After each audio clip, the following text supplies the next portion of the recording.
दोस्तों हाजिर एक होर वीडियो रिपोर्ट लैके चैनल रितेश लखी अनपलग्ड उत्ते ते अज की इस वीडियो रिपोर्ट में गलबात होएगी श्री अकाल तख्त साहब के कार्यकारी जत्थेदार ज्ञानी हरप्रीत सिंह होरा वालों कुछ दिन पहला सिख नौजवानों नूं लाइसेंसी हथियार यानी कि फायर आर्म्स वैपन्स नूं धारण करन ते अपने नाल रखण दी उस अपील दी ये बड़ी ही विवादास्पद एक अपील सी जिस तो बाद कि कई तिखे प्रतिक्रम आए। पंजाब के मुख्य मंत्री सरदार भगवंत सिंह मान ने श्री अकाल तख्त साहब के जत्थेदार होना नूं अपील की कि तुसी समाज नूं कोई चंगा सुनेहा दो,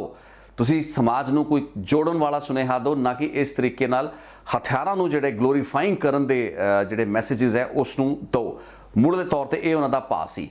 विरोधी धिर यानी कि कांग्रेस के प्रधान अमरिंदर सिंह राजा बुडिंग नेता ज्ञानी हरप्रीत सिंह होरां नूं उन्हां दे अहुदे यानी कि श्री अकाल तख्त साहब के कार्यकारी जत्थेदार के अहुदे तो ही हटाण की मंग करती। सो बहुत ही तिखे प्रतिक्रम सी ते जे एक पहली नज़र विच वेखीए तां श्री अकाल तख्त साहब के जत्थेदार का यह जिहड़ा बयान सी या अपील सी इस दे विच कई अजिहे फॉल्ट लाइनस सानू दिसदे ने जिन्होंने लैके कि जिहड़े भी इस वक्त विवाद खड़े हो रहे हैं, जिहड़े भी लोगों के इतराज़ खड़े हुए हैं वो जायज़ लगते हैं, सुभाविक लगते हैं। लेकिन अज की इस चर्चा के विच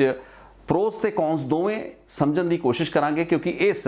हथियारां नूं शस्त्रां नूं धारण करन दे सिख नौजवानों नूं जिहड़ी अपील श्री अकाल तख्त साहब के जत्थेदार की है इस दे दो पक्ष ने। एक इसका धार्मिक पक्ष है जो कि सिर्फ सिख नौजवानों या सिख लोगों तक ही महदूद है या फिर उन्होंने उत्ते ही लागू होता है, लेकिन दूसरा इसका एक व्यवहारिक पक्ष है जो कि शायद पूरे समाज के उत्ते उस अनुपात के लागू होता है। सो प्लस माइनस दोनों स्टडी करने की गल अज कोशिश होएगी इस रिपोर्ट के। लेकिन सब तो पहला तो यह समझ लीए कि एक बहुत ही सिंपल प्रिडिक्टेबल जो रिस्पॉन्स होंगे यानी कि असी सारे पोलिटिकली करैक्ट होना चाहते हैं। हथियार एक अजिहा शब्द है जिसका जिक्र आउंदियां ही साडा ब्लड प्रेशर वध जाता है। हथियारों की गलबात सुनते ही सानू ऐ लगता है भी साडी सुरक्षा साडी अमन शांति खतरे में आ गई। हथियारों नूं हमेशा ही एक डिफेंस का यानी कि अपने आप नूं बचाव का एक साधन एक यंत्र समझण की बजाय असी किसी नूं मारन दा किसी नूं कट्टण दा किसी दा कतल करन दा इस नज़रिए तो ही हथियारां नूं वेखदे हैं। तो शायद हथियारां दी जिहड़ी जिन्होंने बनाया गया सी वो भी उसका परपस भी यही हो सकता है, लेकिन एक नापक्षी सोच दे नाल जोड़ के वेखण वाली गलबात भी है क्योंकि दुनिया भर दे विच ते भारत दे विच भी अजिहा नहीं है कि लाइसेंसां दे उत्ते हथियार नहीं दिते जाते। तो पंजाब का अपना अंकड़ा हाल ही के दिनों भी जिहड़े पंजाब के विधान सभा चोण मुकम्मल होए तो इलैक्शन कमीशन जो कि सारे लाइसेंसी हथियारां नूं चोणां तो पहलां जमा अपने कोल करवा लैंदा है, उन्हां दा अंकड़ा सी तकरीबन 4 लाख लाइसेंसी हथियारां दा जो कि पंजाब के वक्-वक् बशिंदियां नूं दिते गए ने। सो आपां तकरीबन लगा के चलिए कि पंजाब की आबादी का एक सिग्निफिकेंट हिस्सा जिसनों कि मैं तकरीबन 2-2.5 लाख मानता है क्योंकि कई हथियार ऐसे भी है ने जो कि एक लाइसेंस उत्ते मल्टीपल वैपन्स ने यानी कि एक बंदे के लाइसेंस उत्ते मल्टीपल वैपन्स इशू ने। सो 2.5-3 लाख के आस पास आंकड़ा हो सकता है, मे बी वध घट हो सकता है, लेकिन 4 लाख लाइसेंसी weapon already Punjab they which exist करते हैं। हुण सवाल यह पैदा होता है कि ज्ञानी हरप्रीत सिंह जदों इस चीज़ की अपील करते हैं तो उस उत्ते एडा हो हल्ला क्यों? कि सिर्फ पोलिटिकली करैक्ट होने के कारण ही ये सारे बयान दिते जा रहे हैं। हर सियासी लीडर ये महसूस करता है कि ज्ञानी हरप्रीत सिंह का बयान तो लोगों के हत्थों के विच लाइसेंसी हथियार आने का मतलब ये है कि समाज के विच हिंसा बढ़ जाएगी, कि ये डर तो कि ये खदशा है उन्होंने लोगों का जो कि इस तरीके दी अपीलों नूं समाज दे विच एक तनाव ते एक हिंसक माहौल नूं पैदा कर देने वाली उकसाहट के रूप में वेखते हैं। लेकिन सब तो पहले समझ लें कि इसका जिहड़ा पहला क्योंकि व्यवहारिक गलबात तो आप बाद में आवांगे कि अपील श्री अकाल तख्त साहब के कार्यकारी जत्थेदार साहब वालों की गई है। सो इसका धार्मिक पक्ष बहुत ही क्लीयर तो बहुत ही स्पष्ट है। शस्त्रां नूं धारण करन दा एक रिवाज एक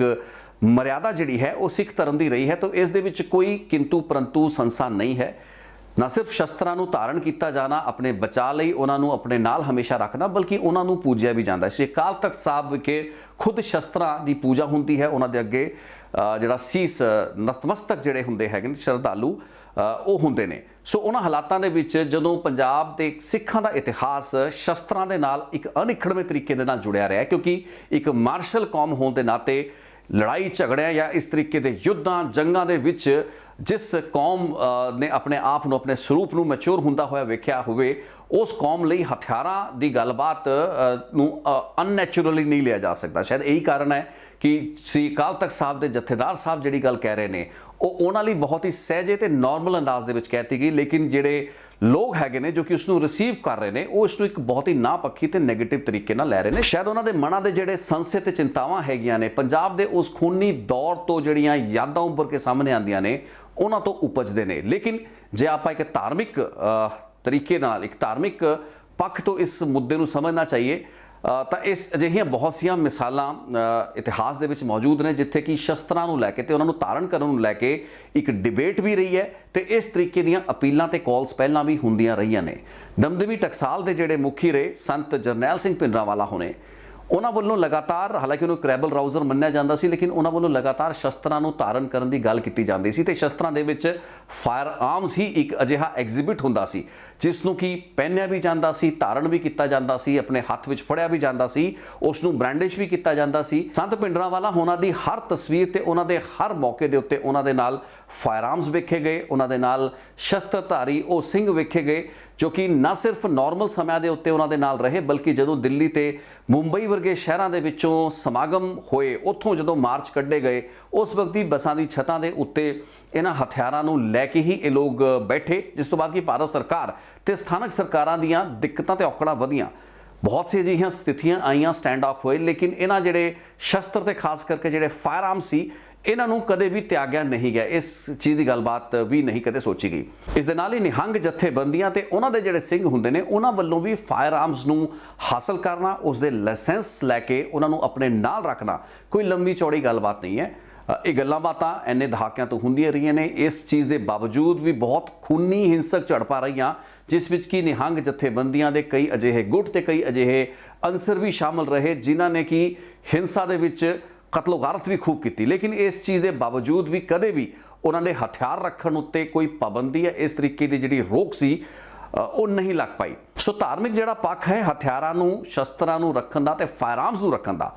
ਉਹ ਇੱਕ ਵੱਖਰਾ ਐਸਪੈਕਟ ਹੈ ਜਿਸ ਉੱਤੇ ਕਿ ਧਰਮ ਦੇ ਜਿਹੜੇ ਮਾਹਰ ਹੈਗੇ ਨੇ ਉਹ ਜ਼ਿਆਦਾ ਕਿੰਤੂ ਪਰੰਤੂ ਜਾਂ ਟਿੱਪਣੀ ਕਰਨ ਤਾਂ ਚੰਗੀ ਗੱਲਬਾਤ ਹੋਏਗੀ। ਲੇਕਿਨ ਜੇ ਅਜਿਹੀ ਕੋਈ ਕਾਲ ਦਿੱਤੀ ਜਾਂਦੀ ਹੈ ਜਿਸ ਦਾ ਸਿਰਫ ਧਾਰਮਿਕ ਪੱਖ ਹੀ ਨਹੀਂ ਬਲਕਿ ਉਸ ਦਾ ਸਮਾਜਿਕ ਪੱਖ ਵੀ ਵੇਖਣ ਦੀ ਲੋੜ ਹੋਵੇ, ਯਾਨੀ ਕਿ ਉਸ ਦਾ ਵਿਵਹਾਰਿਕ ਪੱਖ ਨੂੰ ਵੀ ਐਗਜ਼ਾਮਿਨ ਕੀਤਾ ਜਾਣਾ ਹੋਵੇ, ਉਸ ਸੰਦਰਭ ਦੇ ਵਿੱਚ ਆਪਾਂ ਇਸ ਗੱਲਬਾਤ ਨੂੰ ਐਨਾਲਾਈਜ਼ ਜ਼ਰੂਰ ਕਰਨਾ ਚਾਹਾਂਗੇ ਤੇ ਕਿਉਂ ਨਾ ਕਰੀਏ,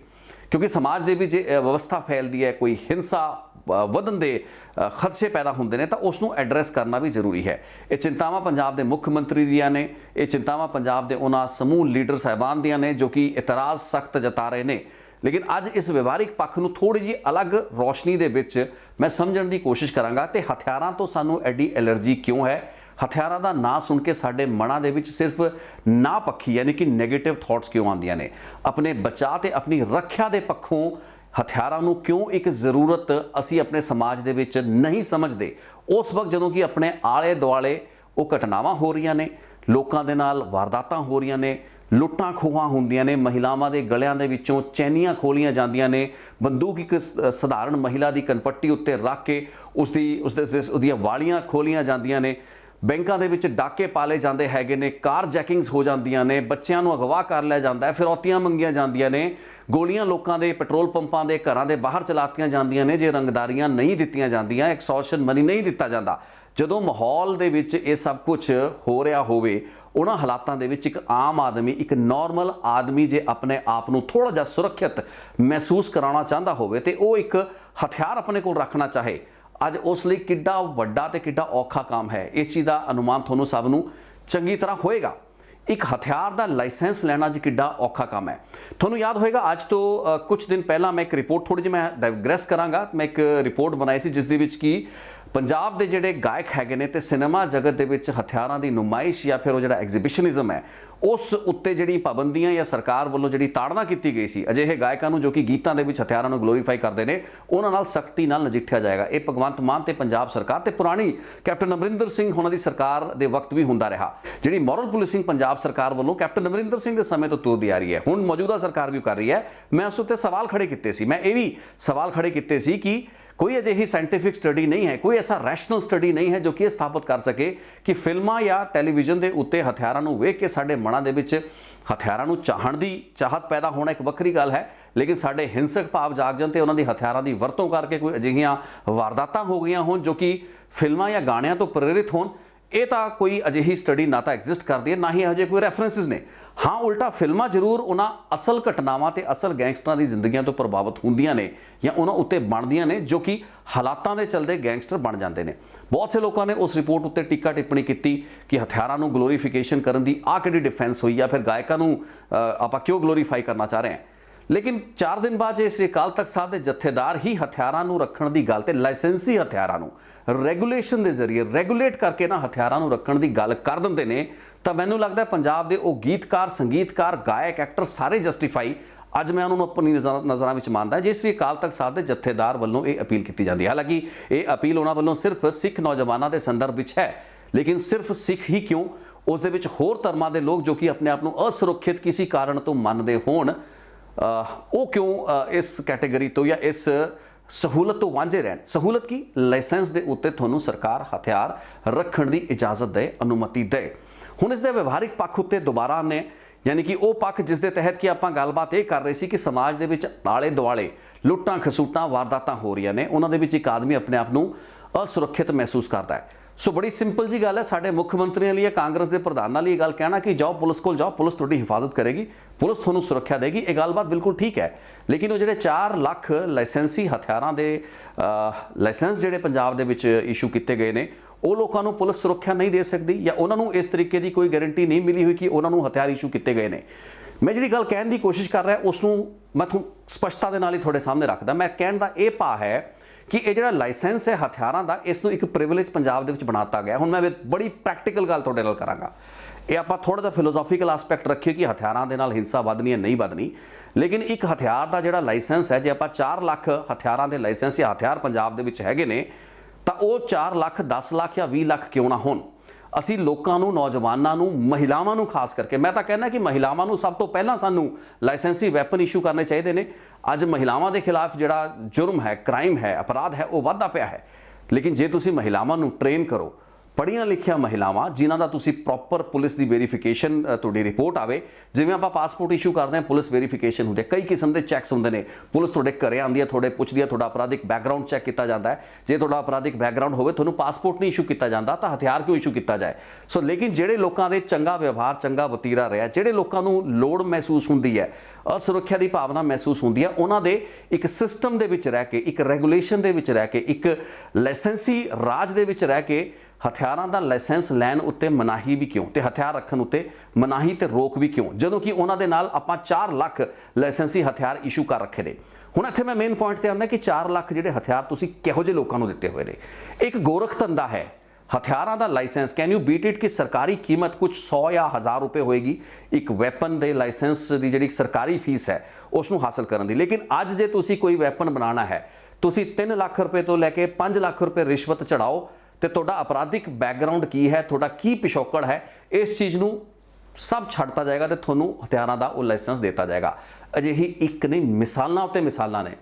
अज तो तकरीबन 3 महीने पहला, चोणां तो पहला, जो राहुल गांधी साहब पंजाब विच आउंदे ने ते कहंदे ने कि साडे कोई लीडर किसी अतवादी के घरे जाके नहीं रुकदा, ये आम आदमी पार्टी के लीडर जाके रुकते हैं। हुण राहुल गांधी का यह इशारा गुरिंदर घाली के उस केस उत्ते सी जिसनूं कि एक वखवादी अंसर मन्निया जांदा सी। उस उत्ते एक केस भी सी, बागे पुराने दे विच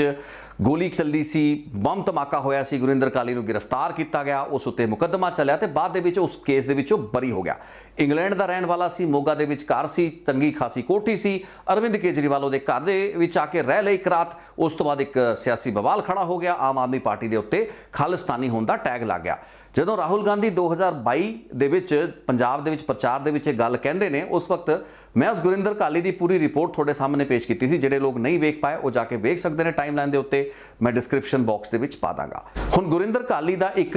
अपराधिक रिकॉर्ड भी सी ते पिछोकड़ भी सी, उहदा इतिहास भी सी। उस दे उत्ते पंजाब दी 2017 की इलैक्शनां दे विच सियासत भी हुई, लेकिन 2019 दे विच आपां तुहानूं उस रिपोर्ट दे विच वेरवे सही दस्सिया कि वही कांग्रेस पार्टी की सरकार जिसने कि सियासत भी की, सत्ता का सुख भी माणिया, तो 2022 के विच उसका सब तो टॉप का लीडर आके फिर दोबारा उस मुद्दे नूं चुकण लगा सी। उन्होंने मैं शीशा विखाया सी कि गुरिंदर सिंह घाली उन्होंने अपराधिक मुकदमिਆਂ तो बाद 2019 ਦੇ ਵਿੱਚ ਤੁਹਾਡੀ सरकार ਦੇ ਵਿੱਚ लाइसेंस हासिल करता है, उसनूं लाइसेंस दिता जाता है 2 बंदूकों का, एक बंदूक तो एक पिस्तौल का। जिस तो बाद हुंदा की है, अपना उसका घरेलू झगड़ा हुंदा है, अपनी सकी जिहड़ी साली उसकी हुंदी है ਉਸ ਦੇ ਨਾਲ ਉਸ ਦਾ ਜਿਹੜਾ ਕਲੇਸ਼ ਚੱਲ ਰਿਹਾ ਹੁੰਦਾ ਹੈ, ਉਸ ਤੋਂ ਬਾਅਦ ਉਸ ਨੂੰ ਧਮਕੀ ਦੇ ਕੇ ਦਿਨ ਦਹਾੜੇ ਮੋਗਾ ਦੇ ਚੌਂਕ ਦੇ ਵਿੱਚ ਗੋਲੀਆਂ ਮਾਰਤੀਆਂ ਜਾਂਦੀਆਂ ਪੁਲਿਸ ਗਾਰਡ ਦੇ ਸਾਹਮਣੇ। ਹੁਣ ਇਹ ਕੇਸ ਇੱਕ ਕਲਾਸਿਕ ਕੇਸ ਹੈ, ਅਜਿਹੇ ਬਹੁਤ ਸੇ ਕੇਸ ਨੇ, ਛੋਟੇ ਮੋਟੇ ਬਹੁਤ ਕੇਸ ਹੋਣਗੇ, ਲੇਕਿਨ ਗੁਰਿੰਦਰ ਘਾਲੀ ਦਾ ਤਾਂ ਉਹ ਕੇਸ ਹੈ 2017 ਦਾ, ਜਿਸ ਨੂੰ ਇਹਨਾਂ 2022 ਦੀਆਂ ਚੋਣਾਂ ਦੇ ਵਿੱਚ ਵੀ ਸਿਆਸੀ ਪੱਧਰ ਤੇ ਭੁਨਾਉਣ ਦੀਆਂ ਕੋਸ਼ਿਸ਼ਾਂ ਹੋਈਆਂ ਤੇ ਉਸੇ ਗੁਰਿੰਦਰ ਘਾਲੀ ਨੇ ਆਪਣੀ ਸਾਲੀ ਨੂੰ ਪੁਲਿਸ ਗਾਰਡ, ਜਿਸ ਦੀ ਕਿ ਸਿਕਿਉਰਿਟੀ ਹਾਈ ਕੋਰਟ ਦੇ ਕਹੇ ਤੇ ਉਸ ਦੀ ਸਾਲੀ ਨੂੰ ਮਿਲੀ ਹੋਈ ਸੀ, ਚੌਂਕ ਦੇ ਵਿੱਚ ਦਿਨ ਦਹਾੜੇ ਗੋਲੀ ਮਾਰਤੀ ਆਪਣੀ ਲਾਇਸੈਂਸੀ ਬੰਦੂਕ ਦੇ ਨਾਲ। ਤੇ ਮੈਂ ਸਵਾਲ ਇਹ ਖੜਾ ਕੀਤਾ ਸੀ ਕਿ ਕਾਂਗਰਸ ਨੇ ਸਿਆਸੀ ਰੋਟੀਆਂ ਤਾਂ ਇਸ ਮੁੱਦੇ ਤੇ ਸੇਕ ਲੀਆਂ, ਲੇਕਿਨ ਇਹ ਲਾਇਸੈਂਸ ਕਿਵੇਂ ਗੁਰਿੰਦਰ ਘਾਲੀ ਨੂੰ ਕਿਹੜੇ ਹਾਲਾਤਾਂ ਦੇ ਵਿੱਚ ਕਿਹੜੇ ਅਫਸਰਾਂ ਦੀ ਸਿਫਾਰਿਸ਼ ਤੋਂ ਬਾਅਦ ਦਿੱਤਾ ਗਿਆ? ਕਦੇ ਇਸ ਦੀ ਪੜਤਾਲ ਹੀ ਨਹੀਂ ਹੋਈ। ਉਹਨਾਂ ਅਫਸਰਾਂ ਨੂੰ ਪੁੱਛਿਆ ਤਾਂ ਜਾਵੇ ਕਿ ਇੱਕ ਅਪਰਾਧਿਕ ਪਿਛੋਕੜ ਦੇ ਬੰਦੇ ਨੂੰ ਤੁਸੀਂ ਲਾਇਸੈਂਸ ਕਿਵੇਂ ਦਿੱਤਾ, ਜਿਸ ਉੱਤੇ ਕਿ ਐਡਾ ਵੱਡਾ ਵਿਵਾਦ ਖੜਾ ਹੋਇਆ ਤੇ ਉਹ ਵਿਵਾਦ ਪੂਰੀ ਮੀਡੀਆ ਦੀ ਸੁਰਖੀਆਂ ਸੀ ਤੇ ਸ਼ਾਇਦ ਪੰਜਾਬ ਦਾ ਸਿਆਸੀ ਇਤਿਹਾਸ 2017 ਦੇ ਵਿੱਚ ਬਦਲ ਸਕਦਾ ਸੀਗਾ ਜੇ ਉਹ ਵਾਲਾ ਕੇਸ ਨਾ ਐਡਾ ਸੁਰਖੀਆਂ ਦੇ ਵਿੱਚ ਆਇਆ ਹੁੰਦਾ ਤੇ ਤੌਮਤ ਜਿਹੜੀ ਹੈ ਆਮ ਆਦਮੀ ਪਾਰਟੀ ਦੇ ਮੱਥੇ ਉੱਤੇ ਨਾ ਲੱਗੀ ਹੁੰਦੀ। ਸੋ ਗੁਰਿੰਦਰ ਘਾਲੀ ਵਰਗੇ ਕਿਰਦਾਰਾਂ ਨੂੰ ਲਾਇਸੈਂਸੀ ਵੈਪਨ ਦਿੱਤੇ ਜਾਂਦੇ ਨੇ, ਉਹ ਦਿਨ ਦਹਾੜੇ ਗੋਲੀਆਂ ਮਾਰ ਦਿੰਦੇ ਨੇ। ਯਾਨੀ ਕਿ ਤੁਸੀਂ ਜੇ ਅਪਰਾਧਿਕ ਪਿਛੋਕੜ ਦੇ ਬੰਦੇ ਨੂੰ ਹੱਥ 'ਚ ਪਿਸਤੌਲ ਫੜਾਤੀ, ਲਾਇਸੈਂਸ ਉਹਨਾਂ ਦੇ ਲਾਇਸੈਂਸਾਂ ਦੇ ਉੱਤੇ ਕੋਈ ਕਿਸੇ ਨੂੰ ਕੋਈ ਕਿੰਤੂ ਪਰੰਤੂ ਨਹੀਂ ਸੀ। ਅਪਰਾਧੀਆਂ ਨੂੰ ਇੱਥੇ ਲਾਇਸੈਂਸ ਮਿਲ ਜਾਂਦੇ ਨੇ, ਨਸ਼ੇ ਦੇ ਤਸਕਰਾਂ ਨੂੰ, ਡਰੱਗਸ ਦੇ ਸਮਗਲਰਾਂ ਨੂੰ, ਜਿਹੜੇ ਲੋਕ ਰੈਕਟ ਚਲਾ ਰਹੇ ਨੇ, ਅਪਰਾਧਿਕ ਮਾਈਂਡ ਸੈੱਟ ਦੇ ਲੋਕ ਨੇ ਜਿਹਨਾਂ ਦੀ ਹਿਸਟਰੀ ਸ਼ੀਟ ਹੋਏਗੀ। ਤੁਸੀਂ ਕੱਢ ਕੇ ਦੇਖ ਲਓ ਜਿਹੜੇ 4 ਲੱਖ ਲਾਇਸੈਂਸੀ ਵੈਪਨ ਨੇ ਤੇ ਇਹਨਾਂ ਲੋਕਾਂ ਦੀ ਹਿਸਟਰੀ ਸ਼ੀਟਸ ਹੈਗੀਆਂ ਜਾਂ ਨਹੀਂ ਹੈਗੀਆਂ ਨੇ। ਮੈਂ ਐਵੇਂ ਹਵਾ 'ਚ ਗੱਲ ਨਹੀਂ ਕਰ ਰਿਹਾ। ਜੇ 3 ਲੱਖ ਤੋਂ 5 ਲੱਖ ਰੁਪਏ 'ਚ ਰਿਸ਼ਵਤ ਚੱਲਦੀ ਹੈ, ਇੱਕ ਆਮ ਆਦਮੀ, ਸਾਧਾਰਨ ਆਦਮੀ, ਮੇਰੇ ਤੁਹਾਡੇ ਵਰਗੇ ਆਦਮੀ ਨੂੰ ਜੇ ਅੱਜ ਆਪਣੀ ਜਾਨ ਦਾ ਖਤਰਾ ਹੋਏਗਾ, ਅਸੀਂ ਜੇ ਲਾਇਸੈਂਸ ਅਪਲਾਈ ਕਰਾਂਗੇ ਸਾਨੂੰ ਕਿਸੇ ਵੀ ਸੂਰਤ ਦੇ ਵਿੱਚੋਂ ਲਾਇਸੈਂਸ ਨਹੀਂ ਮਿਲ ਸਕਦਾ ਅਨਲੈਸ ਅੰਟਿਲ ਮੇਰਾ ਕੋਈ ਬਹੁਤ ਲੰਬਾ ਚੌੜਾ ਕੋਈ ਪਹੁੰਚ ਹੋਵੇ, ਕਿਸੇ ਮੰਤਰੀ ਸੰਤਰੀ ਤੋਂ ਮੈਂ ਫੋਨ ਕਰਾ ਦੇਵਾਂ ਜਾਂ ਇਹੋ ਜਿਹੀ ਕੋਈ ਗੱਲ ਹੋਵੇ, ਜਾਂ ਫਿਰ ਬਹੁਤ ਸੌਖਾ ਤਰੀਕਾ ਹੈ 3-4-5 ਲੱਖ ਰੁਪਏ ਰਿਸ਼ਵਤ ਚੜਾਓ ਤੇ ਲਾਇਸੈਂਸ ਤੁਹਾਨੂੰ ਮਿਲ ਜਾਏਗਾ। ਸੋ ਇਹ ਸਾਡਾ ਉਹ ਸਿਸਟਮ ਹੈ ਜਿੱਥੇ ਕਿ ਰਿਸ਼ਵਤ ਦੇ ਕੇ ਜੇ ਆਪਾਂ ਨੂੰ ਲਾਇਸੈਂਸ ਮਿਲ ਰਹੇ ਨੇ, ਹਥਿਆਰ ਰੱਖਣ ਦੀ ਇਜਾਜ਼ਤ ਮਿਲ ਰਹੀ ਹੈ, ਤਾਂ ਸਾਡੇ ਲੀਡਰਾਂ ਨੂੰ ਕੋਈ ਆਪੱਤੀ ਨਹੀਂ, ਇਸ ਚੀਜ਼ ਦਾ ਕੋਈ ਰਿਵਿਊ ਨਹੀਂ। ਅੱਜ ਦੀ ਸਰਕਾਰਾਂ ਵੀ ਬੜੇ ਵੱਡੇ ਭਾਸ਼ਣ ਦੇ ਰਹੀਆਂ ਨੇ, ਬੜੇ ਵੱਡੇ ਉਹਨਾਂ ਨੇ ਸਿੰਗਰਾਂ ਦੇ ਉੱਤੇ ਰੋਕਾਂ ਲਗਾਤੀਆਂ। ਅਕਾਲ ਤਖਤ ਸਾਹਿਬ ਦੇ ਜਥੇਦਾਰ ਵੱਲੋਂ ਜੇ ਬਿਆਨ ਦਿੱਤਾ ਗਿਆ, ਮੈਂ ਹਾਲਾਂਕਿ ਵਿਅਕਤੀਗਤ ਤੌਰ ਤੇ ਜੇ ਤੁਸੀਂ ਕਹੋ ਕਿ ਇਸ ਤਰੀਕੇ ਦੇ ਕਿਸੇ ਬਿਆਨ ਇਹਦੇ ਪਿੱਛੇ ਦੇ ਫਲਸਫੇ ਨੂੰ ਮੈਂ ਸ਼ਾਇਦ ਉਸ ਤਰੀਕੇ ਨਾਲ ਸਪੋਰਟ ਨਾ ਕਰਾਂ, ਲੇਕਿਨ ਜੇ ਮੈਂ ਇਸ ਦਾ ਵਿਵਹਾਰਿਕ ਪੱਖ ਅੱਜ ਦੇ ਪੰਜਾਬ ਦੇ ਹਾਲਾਤ ਦੇ ਵਿੱਚ ਸਮਝਣ ਦੀ ਕੋਸ਼ਿਸ਼ ਕਰਾਂ ਤਾਂ ਮੈਨੂੰ ਇਸ ਚੀਜ਼ ਨੂੰ ਸਮਝਣ ਦੇ ਵਿੱਚ ਕੋਈ ਦੁਵਿਧਾ ਹੀ ਨਹੀਂ ਹੈ ਕਿ ਅੱਜ ਮੈਨੂੰ ਇੱਕ ਹਥਿਆਰ ਦੀ ਲੋੜ ਹੋ ਸਕਦੀ ਹੈ। ਇਸ ਵੀਡੀਓ ਰਿਪੋਰਟ ਨੂੰ ਵੇਖਣ ਵਾਲੇ ਕਿਸੇ ਵੀ ਆਮ ਆਦਮੀ ਨੂੰ ਜੋ ਕਿ ਆਪਣੀ ਧੀ ਭੈਣ, ਆਪਣੀ ਮਾਂ, ਆਪਣੀ ਪਤਨੀ, ਆਪਣੇ ਬੱਚਿਆਂ ਦੇ ਨਾਲ ਬਾਹਰ ਜਾਂਦਾ ਹੈ, ਜਿਸ ਦੇ ਕੋਲ 4 ਪੈਸੇ ਨੇ, ਜਿਸ ਨੂੰ ਕਿਸੇ ਗਾਹੇ ਬਗਾਹੇ ਕਿਸੇ ਗੈਂਗਸਟਰ ਨੇ 2-4 ਲੱਖ ਰੁਪਏ ਦੀ ਫਿਰੌਤੀ ਲਈ ਫੋਨ ਕਰਤਾ, ਉਹ ਜਿਹੇ ਲੋਕਾਂ ਨੂੰ ਅੱਜ ਜੇ ਉਹਨਾਂ ਕੋਲ ਹਥਿਆਰ ਰੱਖਣ ਦੀ ਉਹਨਾਂ ਨੂੰ ਲੋੜ ਮਹਿਸੂਸ ਹੁੰਦੀ ਹੈ। ਹੁਣ ਇਹ ਤਾਂ ਜ਼ਰੂਰੀ ਨਹੀਂ ਨਾ ਕਿ ਤੁਹਾਨੂੰ ਕੋਈ ਗੈਂਗਸਟਰ ਫਿਰੌਤੀ ਲਈ ਜਦ ਤੱਕ ਕਾਲ ਜਾਂ ਰੰਗਦਾਰੀ ਲਈ ਕਾਲ ਨਹੀਂ ਕਰਦਾ ਤਦ ਤੱਕ ਤੁਹਾਨੂੰ ਹਥਿਆਰ ਰੱਖਣ ਦੀ ਲੋੜ ਹੀ ਮਹਿਸੂਸ ਨਹੀਂ ਹੋਣੀ ਚਾਹੀਦੀ। ਤੁਹਾਡੇ ਮਨ ਦੇ ਆਪਣੇ ਵਿਚਾਰ ਹੋ ਸਕਦੇ ਨੇ, ਤੁਹਾਡੇ ਮਨ ਦਾ ਆਪਣਾ ਡਰ ਹੋ ਸਕਦਾ ਹੈ, ਤੁਹਾਡਾ ਇੱਕ ਆਪਣਾ ਥ੍ਰੈਟ ਪਰਸੈਪਸ਼ਨ ਹੋ ਸਕਦੀ ਹੈ, ਤੁਸੀਂ ਆਪਣੇ ਪਰਿਵਾਰ ਨੂੰ ਲੈ ਕੇ ਚਿੰਤਿਤ ਹੋ ਸਕਦੇ ਹੋ, ਤੁਸੀਂ ਹਾਈਵੇ ਤੇ ਜਾਂਦੇ ਹੋਏ ਚਿੰਤਿਤ ਹੋ ਸਕਦੇ ਹੋ। ਇੱਕ ਪੜ੍ਹਿਆ ਲਿਖਿਆ ਸਮਝਦਾਰ ਯੁਵਕ, ਇੱਕ ਅਜਿਹਾ ਸ਼ਖਸ ਜਿਸ ਨੂੰ ਕਿ ਤੁਸੀਂ ਟ੍ਰੇਨ ਕਰ ਸਕਦੇ ਹੋ, ਜਿਸ ਨੂੰ ਤੁਸੀਂ ਹਥਿਆਰ ਰੱਖਣ, ਉਸ ਨੂੰ ਚਲਾਉਣ, ਉਸ ਦੇ ਪ੍ਰਤੀ ਜਿਹੜੀ ਜ਼ਿੰਮੇਵਾਰੀ ਹੈ, ਉਸ ਦੇ ਪ੍ਰਤੀ ਤੁਸੀਂ ਉਸ ਦੇ ਜਿਹੜੇ ਰਾਈਟਸ ਨੇ ਉਹਨਾਂ ਨੂੰ ਸਿਕਿਉਰ ਕਰਦੇ ਹੋਏ ਉਸ ਨੂੰ ਉਹਦੀ ਜ਼ਿੰਮੇਵਾਰੀ ਦਾ ਅਹਿਸਾਸ ਕਰਾ ਸਕਦੇ ਹੋ, ਸਮਝਾ ਸਕਦੇ ਹੋ। ਮਹਿਲਾਵਾਂ, ਪੜ੍ਹੀਆਂ ਲਿਖੀਆਂ ਉਹ ਲੜਕੀਆਂ ਜੋ ਕਿ ਟਰੈਵਲ ਕਰਦੀਆਂ ਨੇ, ਜਿਨ੍ਹਾਂ ਨੂੰ ਕਿ ਟ੍ਰੇਨ ਕੀਤਾ ਜਾ ਸਕਦਾ ਉਹਨਾਂ ਦੀ ਆਪਣੀ ਸਵੈ ਰੱਖਿਆ ਲਈ, ਜੇ ਅਜਿਹੇ ਲੋੜਵੰਦਾਂ ਜਾਂ ਫਿਰ ਡਿਸਿਪਲਿਨ ਵਿੱਚ ਰਹਿਣ ਵਾਲੇ ਲੋਕਾਂ ਜਾਂ ਫਿਰ ਪੜ੍ਹੇ ਲਿਖੇ ਲੋਕਾਂ ਜੋ ਕਿ ਜ਼ਿੰਮੇਵਾਰ ਲੋਕ ਨੇ, ਜੇ ਉਹਨਾਂ ਨੂੰ ਤੁਸੀਂ ਇਸ ਤਰੀਕੇ ਦੇ ਹਥਿਆਰ ਯਾਨੀ ਕਿ ਲਾਇਸੈਂਸੀ ਹਥਿਆਰ ਦੇਣ ਦੇ ਕਿਸੇ ਪ੍ਰੋਸੈਸ ਨੂੰ ਸ਼ੁਰੂ ਕਰਨ ਬਾਰੇ ਵੀ ਸੋਚ ਲਓ ਤਾਂ ਇਸ ਦੇ ਵਿੱਚ ਸਭ ਤੋਂ ਜ਼ਿਆਦਾ ਤਕਲੀਫ ਇੱਕ ਅਜਿਹੀ ਲੌਬੀ ਨੂੰ ਹੋਏਗੀ ਜੋ ਕਿ ਇਹਨਾਂ ਲਾਇਸੈਂਸਾਂ ਨੂੰ, ਇਹਨਾਂ ਹਥਿਆਰਾਂ ਨੂੰ ਇੱਕ ਪ੍ਰਿਵਿਲੇਜ ਬਣਾ ਕੇ ਰੱਖੀ ਹੋਈ ਹੈ। ਸ਼ਬਦ ਵਰਤ ਰਹੇ ਪ੍ਰਿਵਿਲੇਜ। ਲੋਕ ਕੁਝ ਵੀ ਸੋਚ ਸਕਦੇ ਨੇ, ਲੋਕ ਕਹਿ ਸਕਦੇ ਨੇ ਵੀ ਆਪਾਂ ਇਸ ਨੂੰ ਜਸਟੀਫਾਈ ਕਰਨ ਦੀ ਕੋਸ਼ਿਸ਼ ਕਰ ਰਹੇ ਹਾਂ। ਜਸਟੀਫਿਕੇਸ਼ਨ ਨਹੀਂ ਮੈਂ ਦੇ ਰਿਹਾ, ਮੈਂ ਤਾਂ ਆਪਣੇ ਆਸ-ਪਾਸ ਦੇ ਜੋ ਹਾਲਾਤ ਨੇ ਉਹਨਾਂ ਨੂੰ ਵੇਖਦੇ ਹੋਏ, ਇੱਕ ਥ੍ਰੈਟ ਪਰਸੈਪਸ਼ਨ ਨੂੰ ਧਿਆਨ ਵਿੱਚ ਰੱਖਦੇ ਹੋਏ, ਇੱਕ ਜ਼ਿੰਮੇਵਾਰ ਨਾਗਰਿਕ ਹੋਣ ਦੇ ਨਾਤੇ ਜੇ ਮੈਂ ਆਪਣਾ ਪੂਰਾ ਦਾ ਪੂਰਾ ਪੁਲਿਸ ਰਿਕਾਰਡ ਵੈਰੀਫਾਈ ਕਰਾ ਕੇ, ਆਪਣਾ ਪੁਲਿਸ ਵੈਰੀਫਿਕੇਸ਼ਨ ਡਨ ਕਰਵਾ ਕੇ, ਆਪਣੀ ਜ਼ਿੰਮੇਵਾਰੀ ਦਾ ਅਹਿਸਾਸ ਕਰਵਾ ਕੇ, ਆਪਣੀ ਸਟੈਚੂਟਰੀ ਜਿਹੜੀਆਂ ਮੇਰੀਆਂ ਜ਼ਿੰਮੇਵਾਰੀ ਬਣਦੀ ਹੈ ਜਾਂ ਮੇਰਾ ਜਿਹੜਾ ਸਟੇਟਮੈਂਟ ਬਣਦੀ ਹੈ, ਅੰਡਰਟੇਕਿੰਗ ਬਣਦੀ ਹੈ, ਉਸ ਨੂੰ ਦੇ ਕੇ ਇੱਕ ਹਥਿਆਰ ਦਾ ਮੈਂ ਲਾਇਸੈਂਸ ਲੈਣਾ ਚਾਹਾਂ, ਮੈਨੂੰ ਅੱਜ 3 ਤੋਂ 5 ਲੱਖ ਰੁਪਏ ਰਿਸ਼ਵਤ ਜਾਂ ਫਿਰ ਕਿਸੇ ਲੰਬੇ ਚੌੜੇ ਮੰਤਰੀ ਸੰਤਰੀ ਦੀ ਸਿਫਾਰਿਸ਼ ਦੀ ਲੋੜ ਹੈ। ਇਹ ਸਿਸਟਮ ਕਿਉਂ ਐਗਜ਼ਿਸਟ ਕਰਦਾ ਪਿਆ? ਜੇ ਹਥਿਆਰ ਤੁਸੀਂ, ਜੇ ਸਾਡੇ ਮਾਨਯੋਗ ਮੁੱਖ ਮੰਤਰੀ ਸਾਹਿਬ ਨੂੰ ਜਾਂ ਪੰਜਾਬ ਦੇ ਲੀਡਰ ਨੂੰ ਹਥਿਆਰਾਂ ਤੋਂ ਐਡੀ ਹੀ ਐਲਰਜੀ ਹੈ ਤਾਂ ਫਿਰ ਇਹ 4 ਲੱਖ ਜਿਹੜੇ ਹਥਿਆਰ ਦਿੱਤੇ ਹੋਏ ਨੇ ਤੁਸੀਂ ਲਾਇਸੈਂਸੀ ਵੈਪਨ, ਇਹਨਾਂ ਨੂੰ ਵਾਪਸ ਲਓ। ਕਿਹੜੇ ਲੋਕਾਂ ਨੂੰ ਕਿਸ ਥ੍ਰੈਟ ਪਰਸੈਪਸ਼ਨ ਦੇ ਚੱਲਦੇ ਤੁਸੀਂ ਇਹ ਹਥਿਆਰ ਦਿੱਤੇ ਨੇ। ਅੱਜ ਦੀ ਥ੍ਰੈਟ ਪਰਸੈਪਸ਼ਨ ਨੂੰ ਤੁਸੀਂ ਕਿਵੇਂ ਐਨਾਲਾਈਜ਼ ਕਰੋਗੇ? ਇੱਕ ਮਹਿਲਾ ਜਿਹੜੀ ਕਿ ਸੜਕ ਦੇ ਉੱਤੇ ਸੈਰ ਕਰਦੀ ਹੋਈ ਜਾ ਰਹੀ ਹੈ, ਉਸਦੇ ਗਲੇ ਦੇ ਵਿੱਚੋਂ ਇੱਕ ਸੋਨੇ ਦੀ ਚੇਨ ਲਾਉਣ ਲਈ ਸਨੈਚਰ ਉਸਦੇ ਕੰਨ ਦੇ ਉੱਤੇ ਕਨਪੱਟੀ ਦੇ ਉੱਤੇ ਇੱਕ ਪਿਸਤੌਲ ਰੱਖ ਲੈਂਦੇ ਨੇ। ਤੁਸੀਂ ਉਹ ਪਿਸਤੌਲਾਂ ਨੂੰ ਆਉਣ ਤੋਂ ਬਾਰਡਰਾਂ ਤੋਂ ਪਾਰੋਂ ਰੋਕ ਨਹੀਂ ਪਾ ਰਹੇ ਹੋ, ਤੁਸੀਂ ਉਹ ਡਰੋਨਸ ਨਹੀਂ ਰੋਕ ਪਾ ਰਹੇ ਹੋ। ਮੱਧ ਪ੍ਰਦੇਸ਼ ਉੱਤਰ ਪ੍ਰਦੇਸ਼ ਤੋਂ ਤੁਹਾਡੇ ਕੋਲ ਉਹ ਜਿਹੜੀਆਂ ਪਿਸਤੌਲਾਂ ਆਉਂਦੀਆਂ ਨੇ ਸਟਾਰ ਮਾਰਕਾ, ਉਹਨਾਂ ਨੂੰ ਤੁਸੀਂ ਰੋਕ ਨਹੀਂ ਪਾਉਂਦੇ ਹੋ। ਹਥਿਆਰ, ਫਾਇਰ ਆਰਮਸ, ਵੈਪਨਸ, ਐਕਸਪਲੋਸਿਵਸ ਪੰਜਾਬ ਦੇ ਵਿੱਚ, ਪੰਜਾਬ ਤੋਂ ਬਾਹਰ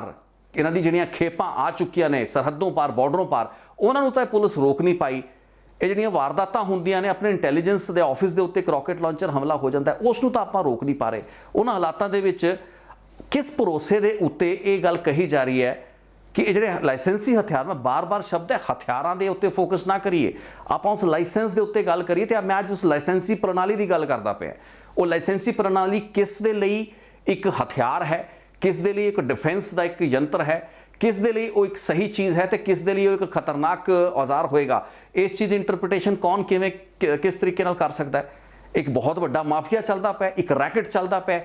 ਅਜਿਹੇ ਬਹੁਤ ਦਲਾਲ ਬੈਠੇ ਹੋਣਗੇ ਲਾਇਸੈਂਸੀ ਵੈਪਨਾਂ ਦੇ ਨਾਂ ਦੇ ਉੱਤੇ। ਹਾਲਾਂਕਿ ਲਾਇਸੈਂਸੀ ਵੈਪਨ ਜਿਹੜੇ ਹੈਗੇ ਨੇ, ਉਹ ਜਿਹੜੇ ਲੋਕਾਂ ਨੂੰ ਇਸ਼ੂ ਕੀਤੇ ਜਾਂਦੇ ਨੇ, ਉਹਨਾਂ ਦੇ ਤੁਹਾਨੂੰ ਚੰਗੀ ਤਰ੍ਹਾਂ ਪਤਾ ਹੋਏਗਾ ਇਸ ਚੀਜ਼ ਦਾ ਕਿ ਉਹਨਾਂ ਦੇ ਡੋਪ ਟੈਸਟ ਵੀ ਹੋਣੇ ਹੁੰਦੇ ਨੇ। ਲੇਕਿਨ ਤੁਸੀਂ ਕੱਢ ਕੇ ਵੇਖ ਲਓ ਵੀ ਕਿੰਨਾ ਕੁ ਦੇ ਡੋਪ ਟੈਸਟ ਹੋਏ ਤੇ ਡੋਪ ਟੈਸਟ ਹੋਣ ਦਾ ਪੈਮਾਨਾ ਕੀ ਹੈ। ਡੋਪ ਟੈਸਟ ਖੁਦ ਇੱਕ ਬਹੁਤ ਵੱਡਾ ਫਰਜ਼ੀਵਾੜਾ ਹੈ ਜੋ ਕਿ ਕਈ ਸਾਲ ਪਹਿਲਾਂ ਤੋਂ ਹੀ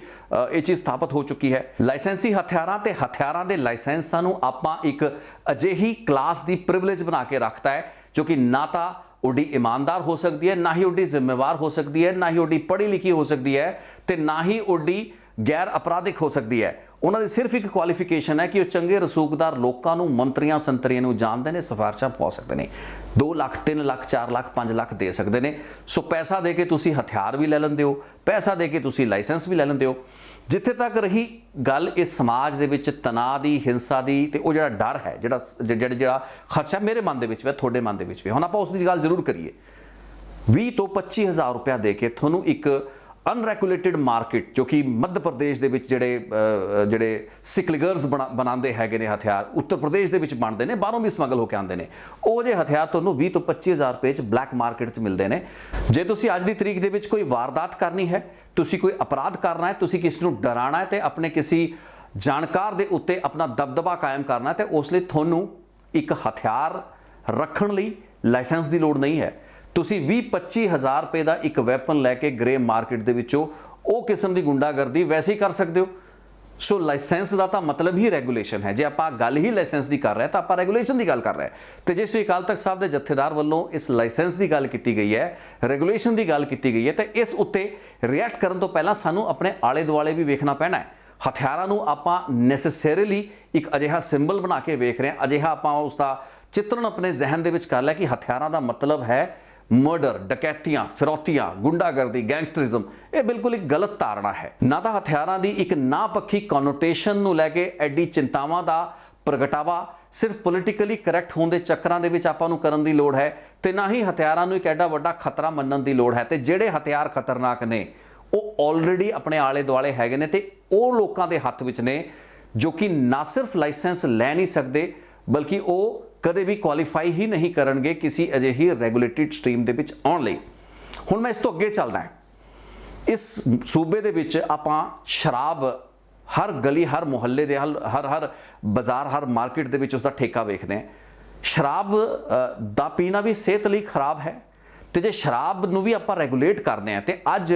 ਸੂਬੇ ਦੀ ਇਨਕਮ ਦਾ ਸਭ ਤੋਂ ਵੱਡਾ ਜਿਹੜਾ ਸਰੋਤ ਹੈ, ਯਾਨੀ ਕਿ ਰਿਸੋਰਸ ਮੋਬਿਲਾਈਜੇਸ਼ਨ ਦਾ ਸਭ ਤੋਂ ਵੱਡਾ ਆਪਣਾ ਜਿਹੜਾ ਵਸੀਲਾ ਹੈ, ਉਹ ਸਰਕਾਰ ਦਾ ਸ਼ਰਾਬ ਦੀ ਵਿਕਰੀ ਹੈ। ਤੇ ਸ਼ਰਾਬ ਦੇ ਉੱਤੋਂ ਜਿਹੜੀ ਵੀ ਇਨਕਮ, ਯਾਨੀ ਕਿ ਜਿਹੜਾ ਵੀ ਰੈਵਨਿਊ ਆਉਂਦਾ ਹੈ, ਉਹ ਸਾਡੇ ਖਰਚਿਆਂ ਨੂੰ ਪੂਰਾ ਕਰਨ ਲਈ ਕੰਮ ਆਉਂਦਾ। ਤੇ ਹਰ ਸਾਲ ਇਹੀ ਚਰਚਾ ਚੱਲ ਰਹੀ ਹੁੰਦੀ ਕਿ ਸ਼ਰਾਬ ਤੋਂ ਜਿਹੜਾ ਪੈਸਾ ਆ ਰਿਹਾ, ਸ਼ਰਾਬ ਤੋਂ ਜਿਹੜੀ ਆਮਦਨ ਆ ਰਹੀ ਹੈ, ਉਸ ਵਿੱਚ ਵਾਧਾ ਕਿਵੇਂ ਕੀਤਾ ਜਾਏ, ਟੈਕਸ ਕਿਵੇਂ ਵਧਾਏ ਜਾਣ, ਜ਼ਿਆਦਾ ਤੋਂ ਜ਼ਿਆਦਾ ਸ਼ਰਾਬ ਨੂੰ ਵਾਈਟ ਮਾਰਕੀਟ ਦੇ ਵਿੱਚ ਲਿਆਇਆ ਜਾਵੇ, ਉਸ ਦੀ ਜਿਹੜੀ ਮਿਲਾਵਟ ਹੈ ਰੋਕੀ ਜਾਵੇ, ਜ਼ਹਿਰੀਲੀ ਸ਼ਰਾਬ, ਦੇਸੀ ਸ਼ਰਾਬ,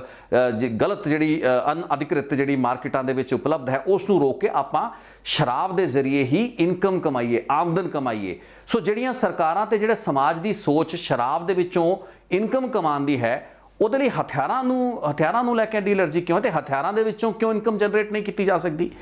ਇਹ ਲਾਇਸੈਂਸ ਜਿਹੜੇ ਤੁਸੀਂ ਵੰਡਨੇ ਨੇ ਹੁਣ 3-3 5-5 ਲੱਖ ਰੁਪਇਆ ਕਿਸੇ ਰਿਸ਼ਵਤਖੋਰ ਪੁਲਿਸ ਅਫਸਰ ਦੀ ਜਾਂ ਪੁਲਿਸ ਅਫਸਰਾਂ ਦੀਆਂ ਜੇਬਾਂ ਦੇ ਵਿੱਚ ਜਿਹੜੇ ਡੀਲਿੰਗ ਹੈਂਡ ਹੁੰਦੇ ਨੇ ਉਹਨਾਂ ਦੀ ਜੇਬਾਂ ਦੇ ਵਿੱਚ ਜਾਣ ਦੀ ਬਜਾਏ ਜੇ ਇਸ ਸੂਬੇ ਦੇ ਖਜ਼ਾਨੇ ਦੇ ਵਿੱਚ ਆ ਜਾਏ,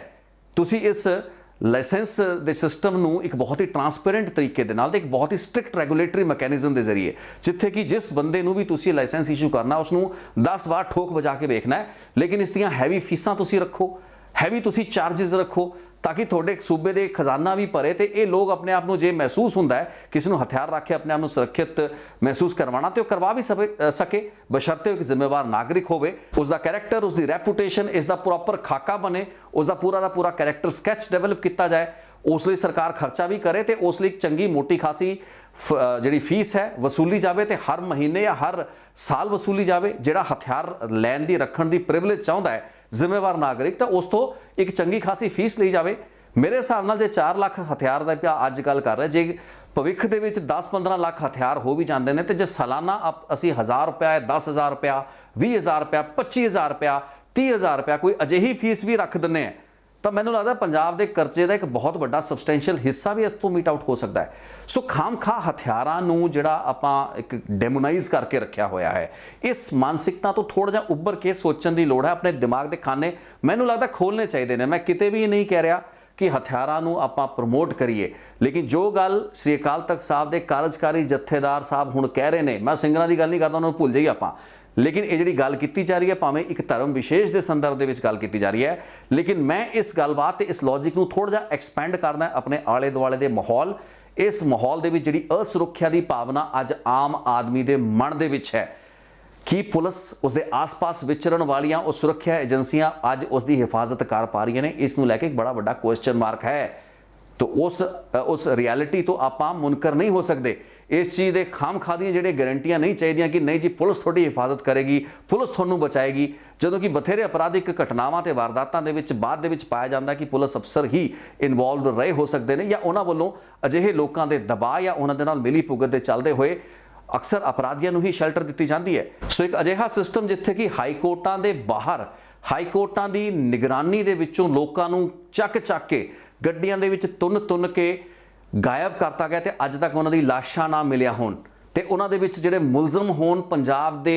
ਡੀਜੀਪੀ ਦੇ ਅਹੁਦਿਆਂ ਤੇ ਬੈਠ ਚੁੱਕੇ ਹੋਣ। ਤੁਹਾਨੂੰ ਪਤਾ ਮੈਂ ਕਿਸ ਕੇਸ ਦੀ ਗੱਲ ਕਰਦਾ ਪਿਆ। ਇੱਕ ਅਜਿਹਾ ਸਿਸਟਮ ਜਿਸ ਦੇ ਵਿੱਚ ਕਿ ਮੋਗੇ ਵਰਗੇ ਸ਼ਹਿਰ ਦੇ ਵਿੱਚ ਪੁਲਿਸ ਗਾਰਡ ਦੇ ਵਿੱਚ ਹਾਈ ਕੋਰਟ ਦੀ ਪ੍ਰੋਟੈਕਸ਼ਨ ਦੇ ਵਿੱਚ ਇੱਕ ਮਹਿਲਾ ਨੂੰ ਸ਼ਰੇਆਮ ਇੱਕ ਅਜਿਹੇ ਬੰਦੇ ਵੱਲੋਂ ਗੁਰਿੰਦਰ ਕਾਲੀ ਵੱਲੋਂ ਗੋਲੀ ਮਾਰਤੀ ਗਈ ਹੋਵੇ ਜਿਸ ਉੱਤੇ ਐਡੇ ਵੱਡੇ ਸਵਾਲ ਖੜੇ ਹੋਏ ਤੇ ਉਸੇ ਦੌਰਾਨ ਉਹ ਪੈਸਾ ਚੜਾ ਕੇ ਕਿਸੇ ਵੀ ਤਰੀਕੇ ਨਾਲ ਉਹ ਲਾਇਸੈਂਸੀ ਵੈਪਨ ਲੈ ਕੇ ਵੀ ਉਹ ਵਾਰਦਾਤ ਕਰ ਦਿੰਦਾ ਹੈ। ਤੁਸੀਂ ਕਿਹੜੇ ਸਿਸਟਮ ਦੀ ਗੱਲਬਾਤ ਕਰਦੇ ਪਏ? ਇਹ system already corrupt to the core ਹੈ ਤੇ ਇਹ ਜਿਹੜਾ ਲਾਇਸੈਂਸੀ ਰਾਜ ਹੈ ਜਾਂ ਲਾਇਸੈਂਸ ਨੂੰ ਪ੍ਰਿਵਿਲੇਜ ਹਥਿਆਰਾਂ ਦੇ ਲਾਇਸੈਂਸ ਜਾਂ ਲਾਇਸੈਂਸਾਂ ਦੇ ਜਿਹੜੇ ਲਾਇਸੈਂਸਾਂ ਉੱਤੇ ਜਿਹੜੇ ਹਥਿਆਰ ਨੇ ਉਹਨਾਂ ਨੂੰ ਇੱਕ ਪ੍ਰਿਵਿਲੇਜ ਬਣਾਉਣ ਦਾ ਜਿਹੜਾ ਕਲਚਰ ਹੈ ਇਸ ਦੇ ਪਿੱਛੇ ਇੱਕ ਬਹੁਤ ਵੱਡੀ ਲੌਬੀ ਹੈ ਜੋ ਕਿ ਇਸ ਦਾ ਫਾਇਦਾ ਚੁੱਕ ਰਹੀ ਹੋ ਸਕਦੀ ਹੈ। ਆਪਾਂ ਇਸ ਨੂੰ ਇੱਕ ਕਲਾਸ ਵਾਰ ਬਣਾ ਕੇ ਰੱਖਤਾ ਹੈ। ਅਸੀਂ ਇਸ ਹਥਿਆਰ ਨੂੰ ਇੱਕ ਸਿੰਬਲ ਬਣਾਤਾ ਹੈ ਕਿ ਇਹ ਮੇਰੀ ਸੁਪੀਰੀਅਰਿਟੀ ਦਾ यानी कि मेरे थोड़े नालों बेहतर थोड़े नालों मजबूत थोड़े नालों ताकत होने का एक सिंबल है। इसनूं थोड़ा जिहा होर डेमोक्रेटाइज करो। जिम्मेवार पढ़े लिखे लोगों कोल या वो लोग जो कि महसूस करते हैं वो जिम्मेवारी निभाउण दे काबिल ने उन्हां कोल जे हथियार हुंदा है लाइसेंस के तहत हुंदा है रेगूलेशन के तहत हुंदा है ਉਹ ਮੈਨੂੰ ਲੱਗਦਾ ਕਿ ਉਹ ਨਾਰਮਲ ਹਾਲਾਤਾਂ ਦੇ ਵਿੱਚ ਸਮਾਜ ਦੇ ਲਈ ਵੀ ਇੱਕ ਬਹੁਤ ਵੱਡੀ ਸੁਰੱਖਿਆ ਦਾ ਇੱਕ ਸਬਬ ਤੇ ਇੱਕ ਕਾਰਨ ਬਣ ਸਕਦੇ ਨੇ। ਖਾਸ ਕਰਕੇ ਮੈਂ ਮਹਿਲਾਵਾਂ ਦੀ ਗੱਲ ਜ਼ਰੂਰ ਕਰਾਂਗਾ, ਕਾਲਜ ਜਾਣ ਵਾਲੀਆਂ ਛਾਤਰਾਵਾਂ ਦੀ ਗੱਲ ਕਰਾਂਗਾ ਜੋ ਕਿ ਅੱਜ ਆਪਣੇ ਆਪ ਨੂੰ ਸ਼ਾਇਦ ਥੋੜਾ ਜਿਹਾ ਇਨਸਿਕਿਉਰ ਮਹਿਸੂਸ ਕਰਦੀਆਂ ਹੋਣ। ਜਿਹੜੀ ਹੁੱਲੜਬਾਜ਼ੀ ਹੁੰਦੀ ਹੈ, ਜਿਸ ਕਿਸਮ ਦੇ ਬਦਮਾਸ਼ ਐਲੀਮੈਂਟ ਹੁੰਦੇ ਨੇ, ਬਹੁਤੇ ਕੇਸਾਂ ਦੇ ਵਿੱਚ ਅਜਿਹੀਆਂ ਸ਼ਿਕਾਇਤਾਂ ਕੀਤੀਆਂ ਵੀ ਨਹੀਂ ਜਾ ਸਕਦੀਆਂ ਤੇ ਜਿਨ੍ਹਾਂ ਨੂੰ ਕਰਨ ਲਈ ਤੁਸੀਂ ਪਹੁੰਚਦੇ ਹੋ ਜਿਹੜੇ ਥਾਣਿਆਂ ਦੇ ਵਿੱਚ ਇਹ ਸ਼ਿਕਾਇਤਾਂ ਕੀਤੀਆਂ ਜਾਂਦੀਆਂ ਨੇ ਉਹਨਾਂ ਦੀ ਪਹਿਲਾਂ ਤੋਂ ਹੀ ਅੱਟੀ ਸੱਟੀ ਉਹਨਾਂ ਅਨਸਰਾਂ ਦੇ ਨਾਲ ਹੁੰਦੀ ਹੈ। ਸੋ ਅਜਿਹੇ ਕੇਸਿਸ ਦੇ ਵਿੱਚ ਇੱਕ ਬੜਾ ਵੱਡਾ ਡੈਟਰੈਂਟ ਹੋ ਸਕਦਾ ਹੈ ਬਸ਼ਰਤੇ ਉਸ ਹਥਿਆਰ ਨੂੰ ਉਸ ਵੈਪਨ ਨੂੰ ਚਲਾਉਣ ਦੀ ਟ੍ਰੇਨਿੰਗ ਦਿੱਤੀ ਜਾਵੇ, ਉਸ ਦੀ ਜ਼ਿੰਮੇਵਾਰੀ ਦਾ ਅਹਿਸਾਸ ਰੱਖਣ ਵਾਲੇ ਨੂੰ ਉਹਨੂੰ ਕਿੰਨੀ ਹਿਫਾਜ਼ਤ ਕਰਨ ਦੀ ਲੋੜ ਹੈ, ਕਿਸ ਤੋਂ ਉਸ ਨੂੰ ਬਚਾਉਣ ਦੀ ਲੋੜ ਹੈ, ਉਸ ਦਾ ਜਿਹੜਾ ਫਾਈਨੈਂਸ਼ੀਅਲ ਸਟੇਟਸ ਜਾਂ ਉਸ ਦੀ ਜਿਹੜੀ ਸਮਰੱਥਾ ਹੈਗੀ ਹੈ ਇੱਕ ਹਥਿਆਰ ਨੂੰ ਮਹਿਫੂਜ਼ ਰੱਖਣ ਦੀ, ਉਸ ਦਾ ਘਰ ਉਸ ਦਾ ਬਾਹਰ ਕੀ ਹੈ ਕਿ ਉਹ ਇਸ ਇੱਕ ਸੁਰੱਖਿਅਤ ਥਾਂ ਦੇ ਉੱਤੇ ਉਸ ਵੈਪਨ ਨੂੰ ਮੇਨਟੇਨ ਕਰਕੇ ਰੱਖ ਸਕਦਾ ਹੈ। ਇਹ ਸਾਰੀ ਚੀਜ਼ਾਂ ਚੈੱਕ ਕਰਕੇ ਰੈਗੂਲੇਸ਼ਨ ਦੇ ਤਹਿਤ ਸਾਰੀ ਲਾਇਸੈਂਸ ਵਗੈਰਾ ਵੰਡੇ ਜਾਣ ਜਾਂ ਹਥਿਆਰ ਅਲਾਟ ਕੀਤੇ ਜਾਣ। ਮੈਨੂੰ ਲੱਗਦਾ ਸੂਬੇ ਦੀ ਆਮਦਨ ਦੇ ਵਿੱਚ ਵੀ ਵਾਧਾ ਹੋਏਗਾ ਤੇ ਸਮਾਜ ਦੇ ਵਿੱਚ ਸੁਰੱਖਿਆ ਵੀ ਵਧੇਗੀ ਜੇ ਆਪਾਂ ਇਸ ਨੂੰ ਇੱਕ ਹਾਂ ਪੱਖੀ ਤਰੀਕੇ ਦੇ ਨਾਲ ਵੇਖਾਂਗੇ। ਹਾਂ ਜੇ ਆਪਾਂ ਨਾ ਪੱਖੀ ਤਰੀਕੇ ਦੇ ਨਾਲ ਵੇਖਣਾ ਫਿਰ ਰਾਜਾ ਵੜਿੰਗ ਜਾਂ ਫਿਰ ਭਗਵੰਤ ਮਾਨ ਵਰਗਿਆਂ ਦੀ ਗੱਲਾਂ ਬਾਤਾਂ ਠੀਕ ਨੇ, ਕਿਉਂਕਿ ਆਪਾਂ ਇਹ ਮੰਨ ਕੇ ਚੱਲਦੇ ਹਾਂ ਕਿ ਸਾਡੇ ਪੰਜਾਬੀ ਦੇ ਹੱਥਾਂ ਵਿੱਚ ਇਹ ਹਥਿਆਰ ਆਏਗਾ ਤਾਂ ਉਹ ਕਿਸੇ ਦਾ ਕਤਲ ਕਰਨ ਜਾਂ ਕਿਸੇ ਦਾ ਖੂਨ ਡੋਲਣ ਲਈ ਹੀ ਆਏਗਾ। ਤੇ ਜੇ ਆਪਾਂ ਉਹ ਲੋਕਾਂ ਨੂੰ ਜੋ ਕਿ ਚੁਣ ਕੇ ਤੁਹਾਨੂੰ ਮੁੱਖ ਮੰਤਰੀ ਬਣਾਉਂਦੇ ਨੇ ਜਾਂ ਤੁਹਾਨੂੰ ਇੱਕ ਵਿਧਾਇਕ ਬਣਾਉਂਦੇ ਨੇ, ਕਾਂਗਰਸ ਪਾਰਟੀ ਦਾ ਪ੍ਰਧਾਨ ਤੁਹਾਡੀ ਪਾਰਟੀ ਤੁਹਾਨੂੰ ਬਣਾਉਂਦੀ ਹੈ, ਜੇ ਅਸੀਂ ਇਹ ਮੰਨਦੇ ਹਾਂ ਵੀ ਉਹ ਲੋਕ ਜੋ ਕਿ ਤੁਹਾਨੂੰ ਤੁਹਾਡੇ ਵਰਗੇ ਲੋਕਾਂ ਨੂੰ ਚੁਣ ਕੇ ਅਜਿਹੇ ਅਹੁਦਿਆਂ ਤੇ ਬਿਠਾ ਸਕਦੇ ਨੇ, ਸੋ ਜੇ ਉਹਨਾਂ ਦੀ ਜ਼ਿੰਮੇਵਾਰੀ ਨਹੀਂ ਹੈ ਜਾਂ ਉਹ ਇਸ ਚੀਜ਼ ਦਾ ਫੈਸਲਾ ਨਹੀਂ ਲੈ ਸਕਦੇ ਕਿ ਆਪਣੇ ਕੋਲ ਰੱਖੇ ਹੋਏ ਹਥਿਆਰ ਦੀ ਵਰਤੋਂ ਉਹਨਾਂ ਨੇ ਕਦੋਂ ਕਰਨੀ ਹੈ ਤੇ ਕਦੋਂ ਨਹੀਂ ਕਰਨੀ, ਤਾਂ ਫਿਰ ਮੈਨੂੰ ਲੱਗਦਾ ਤੁਹਾਡੀ ਜਿਹੜੀ ਚੋਣ ਹੈ ਉਹ ਆਪਣੇ ਆਪ ਦੇ ਵਿੱਚ ਇੱਕ ਬੜਾ ਵੱਡਾ ਸਵਾਲ ਹੈ। ਉਹ ਚੋਣ ਆਪਣੇ ਆਪ ਦੇ ਵਿੱਚ ਇੱਕ ਗਲਤ ਚੋਣ ਹੈ, ਕਿਉਂਕਿ ਜਿਹੜੇ ਲੋਕਾਂ ਨੂੰ ਹਥਿਆਰਾਂ ਦੀ ਸਮਝ ਨਹੀਂ ਜਾਂ ਜਿਹੜੇ ਲੋਕ ਹਥਿਆਰ ਨੂੰ ਰੱਖਣ ਦਾ ਚੱਜ ਜਿਨ੍ਹਾਂ ਨੂੰ ਨਹੀਂ ਹੈ, ਉਹ ਸੂਬੇ ਦੇ ਸੱਤਾ ਦੇ ਵਿੱਚ ਉਹ ਲੋਕਾਂ ਨੂੰ ਚੁਣਨ ਦੀ ਕੀ ਅਕਲ ਰੱਖਣਗੇ ਜਿਨ੍ਹਾਂ ਨੇ ਕਿ ਇਸ ਸੂਬੇ ਨੂੰ ਅੱਗੇ ਤੋਰਨਾ ਹੈ। ਸੋ ਜੇ ਸਾਡੇ ਇਹ ਪੋਲੀਟੀਸ਼ੀਅਨ ਇਹ ਨਹੀਂ ਮੰਨਦੇ ਕਿ ਉਹ ਲੋਕ ਉਹ ਜਨਤਾ ਜਨਾਰਦਨ ਜਿਨ੍ਹਾਂ ਨੇ ਚੁਣ ਕੇ ਇਹ ਲੋਕਾਂ ਨੂੰ ਅਜਿਹੇ ਜ਼ਿੰਮੇਵਾਰ ਅਹੁਦਿਆਂ ਉੱਤੇ ਬਿਠਾਇਆ ਹੈ, ਜਿੱਥੇ ਇਹਨਾਂ ਵੱਲੋਂ ਕੀਤੇ ਗਏ ਕੰਮ ਸਾਡੇ ਸਮਾਜ ਤੇ ਸਾਡੇ ਸੂਬੇ ਲਈ ਕਿੰਨੇ ਜ਼ਿਆਦਾ ਫਾਇਦੇਮੰਦ ਜਾਂ ਫਿਰ ਬਹੁਤ ਜ਼ਿਆਦਾ ਘਾਤਕ ਹੋ ਸਕਦੇ ਨੇ, ਜੇ ਉਹਨਾਂ ਲੋਕਾਂ ਨੂੰ ਇਸ ਚੀਜ਼ ਦੀ ਸਮਝ ਨਹੀਂ ਕਿ ਇੱਕ ਲਾਇਸੈਂਸੀ ਹਥਿਆਰ ਦੀ ਜਾਂ ਵੈਪਨ ਦੀ ਵਰਤੋਂ ਕਿਵੇਂ ਕਰਨੀ ਹੈ ਕਿਵੇਂ ਨਹੀਂ ਕਰਨੀ, ਜੇ ਇਹ ਲੋਕ ਇਹ ਲੀਡਰ ਇਹ ਮੰਨਦੇ ਨੇ ਤਾਂ ਫਿਰ ਇਹਨਾਂ ਨੂੰ ਇਹ ਵੀ ਮੰਨਣਾ ਪਏਗਾ ਕਿ ਅਸੀਂ ਪੰਜਾਬੀ ਲੋਕ, ਅਸੀਂ ਪੰਜਾਬ ਦੇ ਜਿਹੜੇ ਵਸਨੀਕ ਭਾਵੇਂ ਕਿਸੇ ਵੀ ਧਰਮ ਕਿਸੇ ਵੀ ਜ਼ਾਤ ਕਿਸੇ ਵੀ ਉਹ ਕਲਾਸ ਦਾ ਨਾਗਰਿਕ ਹੋਵੇ, ਉਸ ਨੂੰ ਤਾਂ ਫਿਰ ਉਸ ਦਾ ਤਾਂ ਇਹ ਫੈਸਲਾ ਵੀ ਗਲਤ ਸੀ ਕਿ ਉਹਨਾਂ ਨੇ ਚੁਣ ਕੇ ਤੁਹਾਨੂੰ ਸਰਕਾਰਾਂ ਦੇ ਵਿੱਚ ਸੱਤਾ ਦੇ ਵਿੱਚ ਪਹੁੰਚਾਇਆ ਤੇ ਤੁਹਾਨੂੰ ਇਹਨਾਂ ਕੁਰਸੀਆਂ ਦੇ ਉੱਤੇ ਬੈਠਣ ਦਾ ਜਿਹੜਾ ਮਾਣ ਹੈ ਉਹ ਬਖਸ਼ਿਆ। ਸੋ ਇਸ ਪੂਰੇ ਦੇ ਪੂਰੇ ਆਰਗੂਮੈਂਟ ਨੂੰ, ਇਸ ਪੂਰੀ ਦੀ ਪੂਰੀ ਡਿਬੇਟ ਨੂੰ ਇੱਕ ਬਹੁਤ ਹੀ ਖੁੱਲੇ ਦਿਮਾਗ ਦੇ ਨਾਲ ਕਰਨ ਦੀ ਲੋੜ ਹੈ। ਨਾ ਤਾਂ ਆਪਾਂ ਹਥਿਆਰਾਂ ਦੀ ਹਿਮਾਇਤ ਕਰੀਏ, ਲੇਕਿਨ ਹਥਿਆਰਾਂ ਨੂੰ ਨੈਸੈਸਰੀਲੀ ਨੈਗੇਟਿਵਲੀ ਵੀ ਨਾ ਵੇਖਿਆ ਜਾਵੇ, ਖਾਸ ਕਰਕੇ ਅਜਿਹੇ ਹਾਲਾਤਾਂ ਦੇ ਵਿੱਚ ਜਦੋਂ ਤੁਹਾਡੇ ਆਸ-ਪਾਸ ਦਾ ਮਾਹੌਲ ਠੀਕ ਨਾ ਹੋਵੇ। ਹਜੇ ਤੱਕ ਤਾਂ ਉਹ ਅੰਕੜੇ ਤੁਹਾਡੇ ਸਾਹਮਣੇ ਖੁੱਲ੍ਹ ਕੇ ਨਹੀਂ ਆਏ ਨੇ, ਕਿੰਨੇ ਲੋਕਾਂ ਨੂੰ ਡੇਲੀ ਦੀਆਂ ਐਕਸਟੋਰਸ਼ਨ ਕਾਲਸ ਆਉਂਦੀਆਂ ਨੇ, ਵਿਦੇਸ਼ਾਂ ਵਿੱਚੋਂ ਬੈਠੇ ਗੈਂਗਸਟਰ ਕਿੰਨੀਆਂ ਐਕਸਟੋਰਸ਼ਨਾਂ ਕਰ ਰਹੇ ਨੇ, ਕਿਹੜੇ ਲੋਕ ਚੁੱਪ ਚਪੀਤੇ ਜਾ ਕੇ ਥਾਣੇ ਦੇ ਵਿੱਚ ਸ਼ਿਕਾਇਤ ਦਰਜ ਕਰਾ ਦਿੰਦੇ ਨੇ, ਉਹਨਾਂ ਨੂੰ ਸਿਕਿਉਰਿਟੀ ਦੇਣੀ ਪੈਂਦੀ ਹੈ, ਕਿਹੜੇ ਲੋਕ ਚੁੱਪ ਚਪੀਤੇ ਲੱਖਾਂ ਰੁਪਏ ਦੀ ਜਿਹੜੀ ਫਰੌਤੀ ਦਿੰਦੇ ਨੇ, ਤੇ ਇਹਦੇ ਵਿੱਚ ਆਮ ਸਧਾਰਨ ਲੋਕ ਨਹੀਂ, ਤੇ ਇਹਨਾਂ ਦੇ ਵਿੱਚ ਆਮ ਤੇ ਸਧਾਰਨ ਲੋਕ ਨਹੀਂ ਬਲਕਿ ਉਹ ਜੇ ਵੈਲ ਪ੍ਰੋਟੈਕਟਿਵ ਸਿੰਗਰ ਗਾਇਕ ਜਾਂ ਫਿਰ ਸੁਪਰਸਟਾਰ ਵੀ ਹੈਗੇ ਨੇ ਜੋ ਕਿ ਫਿਰੌਤੀਆਂ ਦਿੰਦੇ ਆਏ ਨੇ ਅਜਿਹਾ ਗੈਂਗਸਟਰਾਂ ਨੂੰ। ਸੋ ਜਿਹੜੇ ਲੋਕ ਆਲਰੇਡੀ ਹਥਿਆਰ ਚੱਕੀ ਫਿਰ ਰਹੇ ਨੇ ਤੇ ਆਪਣੇ ਨਾਲ ਬਾਉਂਸਰ ਚੱਕੀ ਫਿਰ ਰਹੇ ਨੇ, ਜੇ ਉਹ ਲੋਕ ਫਿਰੌਤੀਆਂ ਦਿੰਦੇ ਫਿਰਦੇ ਪਏ ਨੇ ਤਾਂ ਇੱਕ ਆਮ ਆਦਮੀ ਦੀ ਕੀ ਔਕਾਤ ਹੈ। ਸੋ ਇਸ ਚੀਜ਼ ਨੂੰ ਸਮਝੀਏ ਤੇ ਇਹ ਗੱਲਬਾਤ ਨੂੰ ਧਾਰਮਿਕ ਤੇ ਵਿਵਹਾਰਿਕ ਪੱਖੋਂ ਵੀ ਸਮਝਣ ਦੀ ਲੋੜ ਹੈ। ਲੇਕਿਨ ਮੈਂ ਜਿਵੇਂ ਪਹਿਲਾਂ ਕਿਹਾ ਕਿ ਇਸ ਰਿਪੋਰਟ ਦਾ ਮਕਸਦ ਤੇ ਇਸ ਰਿਪੋਰਟ ਦਾ ਲੌਜਿਕ ਬਿਲਕੁਲ ਇਹ ਨਹੀਂ ਹੈ ਕਿ ਆਪਾਂ ਹਥਿਆਰਾਂ ਨੂੰ ਜਿਹੜਾ ਗਲੋਰੀਫਾਈ ਹੁੰਦਾ ਹੋਇਆ ਵੇਖੀਏ ਜਾਂ ਫਿਰ ਹਥਿਆਰਾਂ ਨੂੰ ਕਿਸੇ ਵੀ ਹੱਥ ਦੇ ਵਿੱਚ ਕਿਸੇ ਵੀ ਲੈਵਲ ਦੇ ਆਦਮੀ ਦੇ ਹੱਥ ਦੇ ਵਿੱਚ ਫੜਾਤਾ ਜਾਵੇ। ਇਹ ਹਥਿਆਰਾਂ ਨੂੰ ਬਹੁਤ ਹੀ ਤਰੀਕੇ ਦੇ ਨਾਲ ਰੈਗੂਲੇਟ ਕਰਨ ਦੀ ਲੋੜ ਹੈ ਤੇ ਇਸ ਦੀ ਜਿਹੜੀ ਆਲਰੇਡੀ ਰੈਗੂਲੇਸ਼ਨ ਮੌਜੂਦ ਹੈ ਜੋ ਕਿ ਇੱਕ ਲਾਇਸੈਂਸਿੰਗ ਦਾ ਸਿਸਟਮ ਹੈ, ਉਸ ਨੂੰ ਵੀ ਰਿਵਿਊ ਕਰਨ ਦੀ ਲੋੜ ਹੈ ਕਿ ਜਿਹੜੇ ਲੋਕਾਂ ਨੂੰ ਲਾਇਸੈਂਸ ਦਿੱਤੇ ਗਏ ਨੇ ਉਹ ਕਿਹੜੀਆਂ ਕੰਸੀਡਰੇਸ਼ਨਸ, ਕਿਹੜੇ ਕੈਰੈਕਟਰ ਤੇ ਕਿਹੜੀ ਰੈਪੂਟੇਸ਼ਨ ਦੇ ਲੋਕ ਉਹਨਾਂ ਲਾਇਸੈਂਸਾਂ ਨੂੰ ਲੈ ਕੇ ਹਥਿਆਰਾਂ ਨੂੰ ਲੈ ਕੇ ਬੈਠੇ ਨੇ। ਇਹ ਪੱਖਪਾਤ ਕਿਉਂ, ਇਹ ਭੇਦਭਾਵ ਕਿਉਂ, ਕਿਹੜਾ ਫਾਰਮੂਲਾ ਬਣਨਾ ਚਾਹੀਦਾ, ਕਿਹੜੀ ਯੂਨੀਫਾਰਮ ਪਾਲਿਸੀ ਬਣਨ ਦੀ ਲੋੜ ਹੈ ਤੇ ਉਹ ਪਾਲਿਸੀ ਬਣਨ ਤੋਂ ਬਾਅਦ ਇਹ ਹਥਿਆਰਾਂ ਦੇ ਜਿਹੜਾ ਲਾਇਸੈਂਸਾਂ ਨੂੰ ਵੰਡਣ ਦਾ ਜਿਹੜਾ ਪ੍ਰੋਸੈਸ ਹੈ ਇਸ ਨੂੰ ਇੱਕ ਖੁੱਲਾ ਪ੍ਰੋਸੈਸ ਰੱਖਿਆ ਜਾਵੇ ਤੇ ਜੇ ਕਿਸੇ ਨੂੰ ਮਹਿਸੂਸ ਹੁੰਦੀ ਹੈ ਲੋੜ ਹਥਿਆਰ ਰੱਖਣ ਦੀ ਤਾਂ ਉਸ ਨੂੰ ਹਥਿਆਰ ਲਾਇਸੈਂਸ ਦੇ ਉੱਤੇ ਕਿਉਂ ਨਾ ਦਿੱਤਾ ਜਾਵੇ ਜੇ ਉਹ ਸਾਰੀਆਂ ਕੰਡੀਸ਼ਨਸ ਜਿਹੜੀਆਂ ਹੈ ਉਹ ਪੂਰੀਆਂ ਕਰਦਾ ਹੈ। ਆਪਾਂ ਗੱਡੀ ਚਲਾਉਣ ਲਈ ਸੜਕਾਂ ਦੇ ਉੱਤੇ ਵੱਡੀਆਂ ਗੱਡੀਆਂ ਚਲਾਉਣ ਲਈ ਆਪਾਂ ਲਾਇਸੈਂਸ ਜਿਹੜੇ ਹੈ 18 ਸਾਲ ਦੀ ਉਮਰ ਦੇ ਇੱਕ ਨੌਜਵਾਨ ਨੂੰ ਦਿੰਦੇ ਹੈ। ਬਾਅਦ ਦੇ ਵਿੱਚ ਕਈ ਗੱਡੀਆਂ ਦੇ ਵਿੱਚ ਉਹੀ ਨੌਜਵਾਨਾਂ ਵੱਲੋਂ ਸਧਾਰਨ ਲੋਕਾਂ ਨੂੰ ਦੜਤਾ ਜਾਂਦਾ ਹੈ। ਕਿਤੇ ਲੈਂਡ ਰੋਵਰ ਨੇ ਕੋਈ ਐਕਸੀਡੈਂਟ ਕਰਤਾ, ਕਿਤੇ BMW ਨੇ ਐਕਸੀਡੈਂਟ ਕਰਤਾ। ਸੜਕਾਂ ਦੇ ਉੱਤੇ ਜਿੰਨੇ ਲੋਕ ਮਰ ਰਹੇ ਨੇ ਤੇ ਜਿਹੜੇ ਲਾਇਸੈਂਸ ਰੋਜ਼ ਇਸ਼ੂ ਹੁੰਦੇ ਨੇ ਉਹਨਾਂ ਦੀ ਤੁਸੀਂ ਗਿਣਤੀ ਤੇ ਉਹਨਾਂ ਦੀ ਪ੍ਰਪੋਰਸ਼ਨ ਕੱਢ ਕੇ ਵੇਖੋ, ਤੁਹਾਨੂੰ ਲੱਗੇਗਾ ਕਿ ਹਥਿਆਰਾਂ ਦਾ ਤਾਂ ਮਾਰਕੀਟ ਹਥਿਆਰਾਂ ਦਾ ਤਾਂ ਖਤਰਾ ਹੀ ਕੁਝ ਨਹੀਂ ਹੈ। ਸੜਕਾਂ ਦੇ ਉੱਤੇ ਜਿਹੜਾ ਆਤੰਕ ਮਚਿਆ ਹੋਇਆ ਹੈ, ਸ਼ਰਾਬ ਅਸੀਂ ਪੰਜਾਬ ਦੇ ਵਿੱਚ ਪ੍ਰਮੋਟ ਕਰ ਰਹੇ ਹਾਂ, ਉਸ ਤੋਂ ਅਸੀਂ ਆਮਦਨ ਕਮਾਣੀ ਹੈ ਤੇ ਸ਼ਰਾਬ ਪੀ ਕੇ ਗੱਡੀ ਚਲਾ ਕੇ ਤੁਸੀਂ ਬੰਦਾ ਮਾਰ ਦਿੰਦੇ ਹੋ। ਉਸ ਚੀਜ਼ ਉੱਤੇ ਸਾਡੀ ਕਦੇ ਵੀ ਕੌਨਸ਼ੀਅਸ ਜਾਗਦੀ ਨਹੀਂ ਹੈ, ਕਦੇ ਵੀ ਐਡੇ ਵੱਡੇ ਬਿਆਨ ਨਹੀਂ ਜਾਰੀ ਹੁੰਦੇ ਨੇ, ਫੈਸ਼ਨੇਬਲ ਗੱਲਾਂ ਬਾਤਾਂ ਨਹੀਂ ਹੈਗੀਆਂ ਨੇ। ਹਾਂ, ਜਿੱਥੇ ਗੱਲ ਹਥਿਆਰਾਂ ਦੀ ਆ ਜਾਏ, ਹਥਿਆਰ ਦਾ ਜ਼ਿਕਰ ਆਉਂਦੇ ਐਂ ਲੱਗਦਾ ਵੀ ਸਾਰੇ ਪੰਜਾਬੀ ਤਾਂ ਜੀ ਖੂਨ ਖਰਾਬਾ ਕਰਨ ਤੇ ਕਤਲ ਕਰਨ ਲਈ ਹੀ ਹਥਿਆਰ ਚੁੱਕਣਗੇ ਜਾਂ ਰੱਖਣਗੇ। ਬਿਲਕੁਲ ਗਲਤ ਧਾਰਨਾ ਹੈ। ਆਪਣੀ ਰੱਖਿਆ ਲਈ ਹਥਿਆਰ ਰੱਖਣ ਦੀ ਗੱਲਬਾਤ ਇੱਕ ਅਜਿਹਾ ਫਲਸਫਾ ਹੈ, ਫਿਲਾਸਫੀ ਹੈ ਜਿਸ ਦਾ ਇੱਕ ਧਾਰਮਿਕ ਪੱਖ ਸਿੱਖ ਸਮੁਦਾਇ ਲਈ ਹੋ ਸਕਦਾ ਹੈ, ਲੇਕਿਨ ਇਸ ਤੋਂ ਇਲਾਵਾ ਵੀ ਇੱਕ ਬਹੁਤ ਵੱਡਾ ਵਰਗ ਹੈ ਜਿਸ ਦੀ ਆਪਣੀ ਸੁਰੱਖਿਆ ਲਈ ਇਸ ਤਰੀਕੇ ਦੇ ਹਥਿਆਰ, ਲਾਇਸੈਂਸਸ਼ੁਦਾ ਹਥਿਆਰਾਂ ਦੀ ਲੋੜ ਹੋ ਸਕਦੀ ਹੈ ਤੇ ਇਸ ਪ੍ਰਣਾਲੀ ਨੂੰ ਹੋਰ ਟਰਾਂਸਪੇਰੈਂਟ, ਹੋਰ ਪਾਰਦਰਸ਼ੀ ਬਣਾਇਆ ਜਾਵੇ। ਆ ਜਿਹੜੇ ਹਥਿਆਰਾਂ ਦੇ ਲਾਇਸੈਂਸਾਂ ਤੇ ਲਾਇਸੈਂਸਾਂ ਵਾਲੇ ਹਥਿਆਰਾਂ ਦੀ ਜਿਹੜੀਆਂ ਮੰਡੀਆਂ ਚੱਲਦੀਆਂ ਨੇ ਜਿਸ ਦੇ ਵਿੱਚ ਸਭ ਕੁਝ ਓਪੇਕ ਹੈ, ट्रांसपेरेंसी नहीं है, उन्होंने तो थोड़ा पर्दा चक्को, इस सिस्टम को सब लिए ओपन करो। आम खास हर आदमी अपने चंगे नागरिक होने का सबूत देन, अपनी जिम्मेवारी का सबूत देन, अपनी उस हथियार को सांभण की समर्था ते उसनू चलान की अपनी जिहड़ी उहदी बुद्धिमता है, उहदा जिहड़ा विवेक है, उस कोई टैसट रख लो, उस उत्ते कुछ कोई रेगूलेशन तुसीं फिक्स कर सकते हो। उन्हां मापदंडां दे उत्ते पूरा पैण वाले शख्स नूं हथियार क्यों ना दिता जाए जिसनूं लोड़ है, जो मंगदा है। सो ये कुछ अजिहे काउंटर आर्गूमेंट सन जो कि व्यवहारिक पद्धर तो मैनूं लगा कि मैं इस बारे गलबात जरूर करा, क्योंकि चाहे फिल्मां दी गल होवे, गाणियां दी गल होवे, हथियार जिथे भी दिस जान सानूं ऐ लगदा भी हथियार का मतलब किसी का कतल करना, किसी नूं मारना ही है। कदे भी हथियारां नूं अपने कोल रखण दा मकसद असीं अपने परिवार की हिफाजत के नज़रिए तो क्यों नहीं समझना चाहते, क्यों नहीं वेखना चाहते, तो हथियारों का जिक्र आउंदे ही साडे मन दे विच एक नापखी भाव क्यों आने शुरू हो जाते हैं। इसलिए सानू अपने अंदर भी थोड़ा जा चिंतन ते इंट्रोस्पैक्शन करना पैना है। मैं गल्लां बातां कीतियां ने जिस दे नाल कि सूबे की आमदन भी जुड़ी हुई है, एक प्रणाली नूं किवें बेहतर बनाया जाए, पारदर्शी बनाया जाए, होर ज़्यादा अकाउंटेबिलिटी उस विच लिआंदी जाए, ये चीज़ की जाए तो फिर श्री अकाल तख्त साहब के जथेदार साहब वालों जो गलबात की गई है, फिर सानू शायद ऑडियो इलॉजिकल ना लगे, बशर्ते असीं अपने सिस्टम नूं इंप्रूव करना चाहिए। बिना सिस्टम नूं इंप्रूव किते, उस रिश्वतखोरी नूं खत्म किते, उस हथियारां दी जिहड़ी मंडी आपां उसनूं प्रिविलेज बना के रसूखदार, असर रसूखदार वाले लोगों, धनाड़ लोगों लई उस लाइसेंसां दे सिस्टम नूं खोल के रखीए ते आम आदमी दे हत्थ वास दे विच कुछ भी ना होवे, उहदे हत्थ विच जे कदे लाइसेंस दा हथियार दा कोई लाइसेंस लगना भी होवे तां सानूं ऐ लगे भी पता नहीं साडे समाज दे विच की भुचाल आ जाएगा। मैनूं नहीं लगदा इस समाज दे विच कोई बराबरता वाली या फिर एक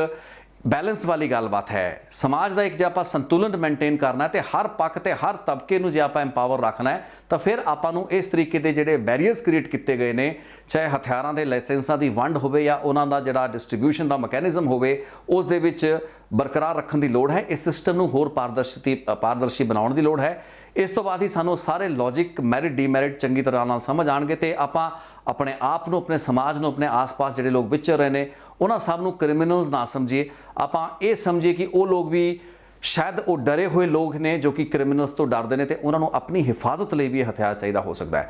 सो इस आर्गूमेंट के काउंटर आर्गूमेंट के नाल इस चर्चा को मैं करना क्लोज। तुसीं अपने कॉमेंट फीडबैक नूं जरूर मेरे नाल साझा करो। बहुत बहुत धन्यवाद इस रिपोर्ट को देखने लिए। Thank you so much.